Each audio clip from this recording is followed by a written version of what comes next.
70 साल गुजरने के बाद भी पाकिस्तान की तकरीबन निसफ आबादी सतह गुर्बत से नीचे है, और दूसरी तरफ जो जश्न आज़ादी के प्रोग्राम बनाए जा रहे हैं और जिस तरह मनाया जा रहा है, आप उस पर भी ज़रा ध्यान दें और देखें कि गवर्नर सिंध वो क्या कहते हैं और क्या कर रहे हैं।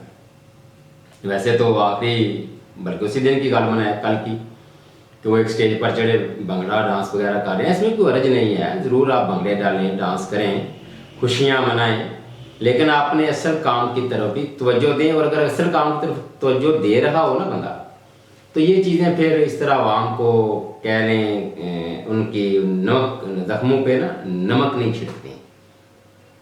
अब गवर्नर साहब क्या फरमाते हैं? तर्जमान गवर्नर हाउस के मुताबिक गवर्नर हाउस सिंध में दुनिया की तवील तरीन 1 घंटा 16 मिनट की आतिशबाजी का आलमी रिकॉर्ड कायम किया गया। दुनिया चांद पर जा रही है, वो आलमी रिकॉर्ड बना रही है। दुनिया नई नई ईजाद कर रही है, वो आलमी रिकॉर्ड बना रही है। दुनिया इंफॉर्मेशन टेक्नोलॉजी में एक संगे अमीर बूर कर रही है, वो रिकॉर्ड बना रही है। और हम क्या रिकॉर्ड बना रहे हैं? आतिशबाजी का। इसमें क्या है भाई? कल को 2 घंटे लगातार आतिशबाजी कर लेगा, जिसके पास 4 पैसे होंगे वो तो आम आदमी भी कर सकता है। यहाँ जो अमीर तरीन मुल्क हैं, क्या वो नहीं कर सकते? ये जो फजूल खर्ची है, ये यूरोप में भी जब नए साल पर आतिशबाजी करते हैं तो वो आस्ता आस्ता आपने देखा है आखिरी 15-20 सालों में वो हर साल कम हो रही है। और यहाँ हालांकि वहाँ कोई गुर्बत वाला तस्वर भी नहीं, हर बंदे को पानी, सेहत की बुनियादी सहूलतें, तलीम की, रोज़गार की, बेरोज़गारी अलाउंस, लिविंग स्टैंडर्ड इतने अच्छे हैं, इसके बावजूद वो इस तरह की फजूल खर्चियाँ कम कर रखे हैं। और यहाँ जहाँ पाकिस्तान में 50% के करीब आबादी सतह गुर्बत से नीचे है, वहाँ ये शाह खर्चियाँ बढ़ रही हैं। किस किस्म के लोग मुसल्लत कर दिए हैं इन लोगों ने। आगे क्या कहते हैं? गवर्नर ने कहा कि आतिशबाजी का वर्ल्ड रिकॉर्ड सिर्फ नरेंद्र मोदी को दिखाने के लिए बनाया, हमने तुम्हें दुनिया में रुसवा किया। यानी आप जंगों का मुकाबला आतिशबाजी के मैदान में करेंगे। ये किस घटिया सोच की अक्कास है?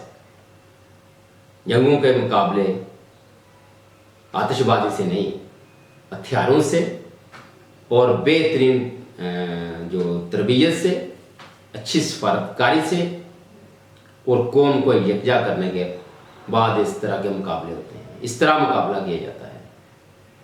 ऐसा नहीं होता कि आप अपने दुश्मन को दिखाने के लिए 1 घंटा 16 मिनट आतिशबाजी कर दी हुई है कि नरेंद्र मोदी को दिखाने के लिए की है।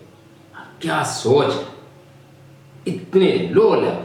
काम आदमी भी इस तरह की घटिया सोच नहीं सोच सकता, मेरा ख्याल है, जिस तरह के ये मुसल्लत करता लोग कर रहे हैं। वैसे भी कामरान टिसोरी मेरा अक्सर ज़बान से टिपोरी निकल जाता है, लेकिन मादरत के साथ इस मौका पर MKM रहनुमा आलम कबूल सदीकी ने कहा कि हमने आतिशबाजी में पूरी दुनिया का रिकॉर्ड तोड़ दिया। भारत को भी पता चला है इतनी लंबी आतिशबाजी किसी आतिश फशां में तब्दील हो सकती है। सुभान अल्लाह, ये हैं आपके लीडर।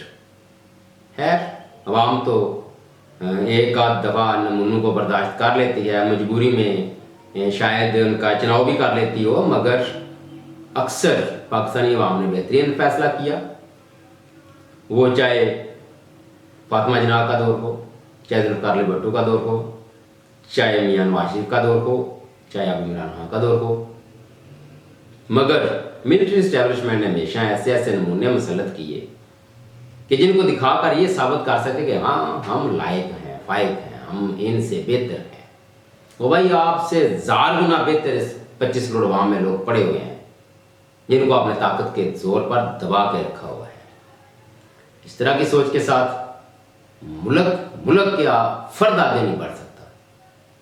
ये गरीबों के जख्मों पर नमक छिड़कते हैं और फिर उस तड़प से इंजॉय करते हैं।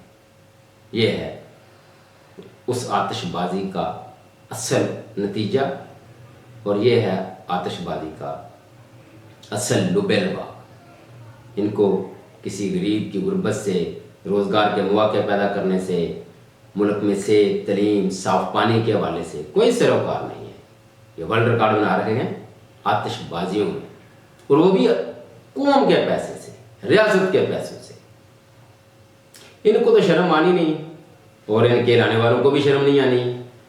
लिहाजा पाकिस्तानी अवाम को अब जद्दोजहद का जो अगला लेवल है वहाँ जाना पड़ेगा। शायद इससे बेहतर हिकमत अमली अपनाना पड़ेगी और खाली एक दिन वोट कास्ट करने से नहीं बल्कि उस वोट पर पहरा देने के बाद शायद पाकिस्तान के हालात बदल सकें। बहरहाल आपको 14 अगस्त की आज़ादी आज का दिन मुबारक हो और अपने अपने गिरेबानों में जानकर ये चंद लोग हैं जो प्रिविलेज हैं, वो उनको कोई मसला नहीं है, उनके लिए ठीक है सब कुछ, उन्हें तो उधर रहना भी नहीं है। नौकरियों के बाद रिटायरमेंट के बाद ये अपने असल ममालिक में चले जाते हैं जहाँ के इनके पास नेशनैलिटी होती हैं। लेकिन आवाम को जिन्होंने इधर रहना है वो अपने इस घर को अच्छे तरीके से बाफाजत तरीके से अपनी जान मार कर मेहनत करके इसको आगे लेकर जाएं। ये शराफिया आपको सिर्फ डुबोने के अलावा कुछ भी नहीं कर सकती। तकलीफ नहीं। अल्लाह हाफ़िज़।